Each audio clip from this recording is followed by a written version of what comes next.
La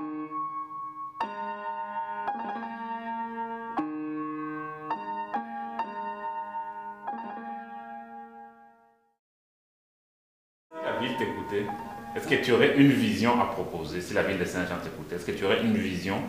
La vision, moi j'ai la mienne, je ne sais pas l'imposer. Non, la proposer. Hein? La proposer, proposer une vision à la ville.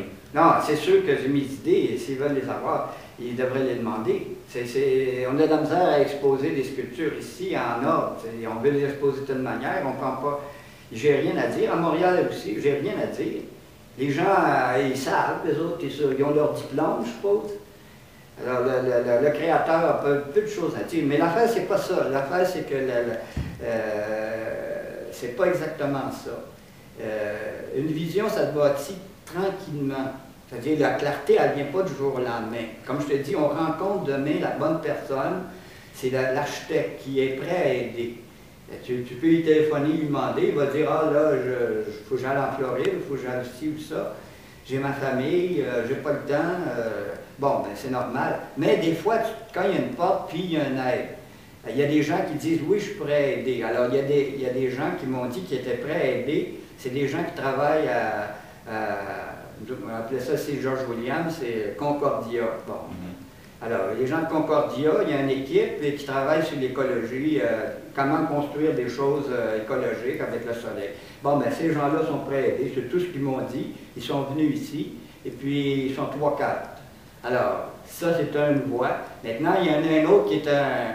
Moi, en tout cas, j'ai des idées un peu pour l'architecture. La sculpture et l'architecture, ça marche ensemble.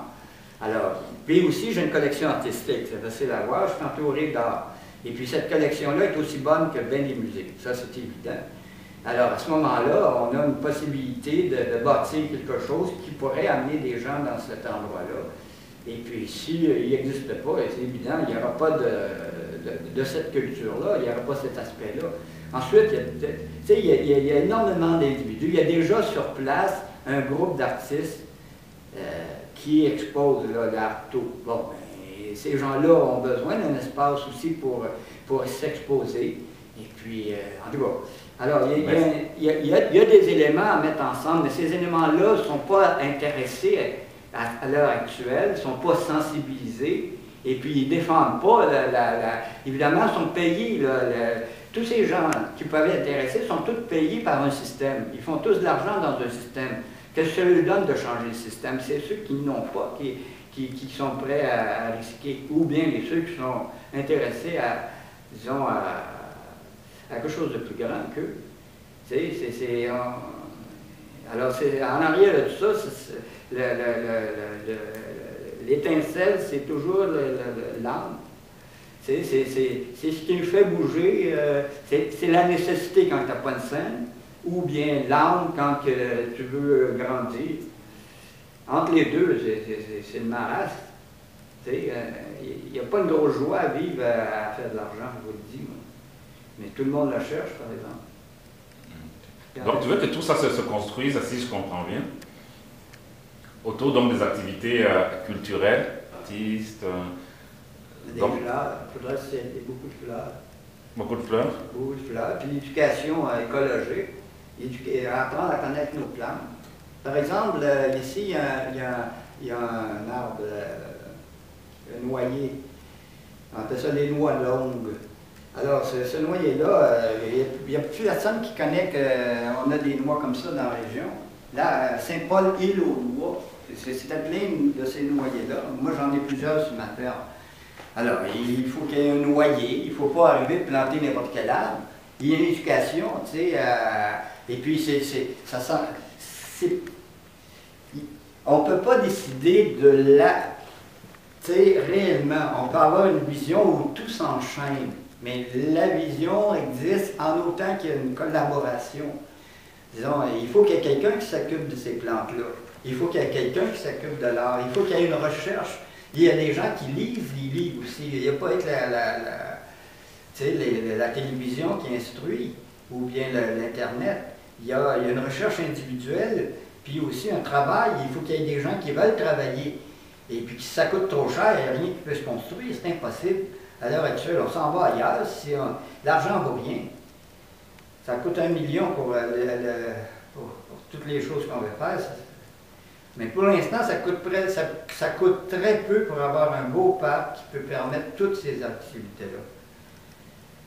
En fait, compte, c'est la terre qui nous est nécessaire pour se développer. Ça nous prend un espace pour créer l'avenir. Pour les jeux. Donc finalement, c'est l'avenir qui te préoccupe. Tout est dans l'avenir, mais c'est pas une grosse préoccupation. Moi, j'ai fini mon temps un peu, là. Tu sais, je suis à l'âge... l'avenir, elle est sereine, dans le sens que...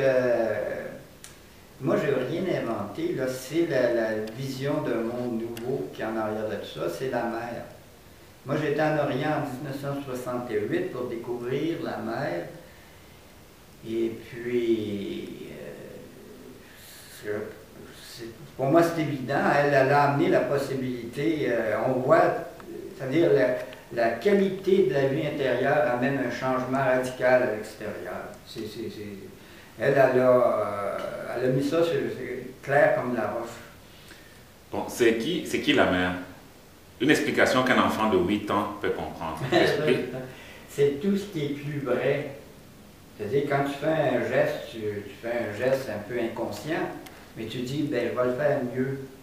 Alors, c'est cette nécessité de se perfectionner soi-même. Je ne sais pas si ça satisfait ta réponse, mais on peut l'expliquer bien des manières. C'est celle qui s'occupe de nous du début à la fin. C'est toujours elle qui est en nous, c'est toujours elle qui nous guide, c'est toujours elle qui nous parle. Quand on parle, c'est pas nous qui parlons, c'est elle qui parle à travers nous. C'est parce qu'on est plus que ce qu'on est. C'est toujours notre devenir. C'est-à-dire que c'est une éducation intérieure qui nous amène à nous épanouir. C'est écrit dans les fleurs. Ils n'ont pas besoin, mais nous, on est devenu intelligents. On peut s'en rendre plus conscient. C'est pas dire que la fleur est complètement inconsciente, sinon elle ne s'oubliera pas devant le soleil. Puis elle a de la beauté. Naturellement, elle est belle. Alors, à ce moment-là, c'est la même chose pour un être humain, c'est comme un épanouissement. Mais on a vu cet épanouissement-là quand on a bâti les cathédrales. On a vu cet épanouissement-là quand on a construit certaines choses tout à fait simples qui nous émerveillent. Tu sais, que ce soit en art, mais aussi des techniques qui nous émerveillent par la force, par la beauté, par l'utilité. On a besoin de choses. Il faut inventer un monde nouveau. Il ne faut pas avoir peur d'inventer. Sinon, c'est impossible. On n'évoluera pas. Déjà, la prise de certaines forces occultes sur la matière, c'est à travers l'ego que ça se fait. C'est à travers l'argent. Là, c'est des mains, c'est une main, puis l'argent est très important. Il faut tranquillement enlever l'argent entre les individus. Il faut l'enlever, on ne peut pas l'enlever dans la collectivité comme ça, mais entre certains individus, il faut enlever cette calcul monétaire. Il faut être capable de partager les mêmes difficultés, partager et aussi faire face aux mêmes challenges. On ne peut pas c'est impossible. L'être humain est à la fois individuel et social. Et dans la société, il y a une âme. Et puis l'âme ne commence pas entre nous à calculer nos valeurs. Il faut avoir confiance, puis donner aussi la chance au coureur. C'est que chaque individu doit amener quelque chose de différent.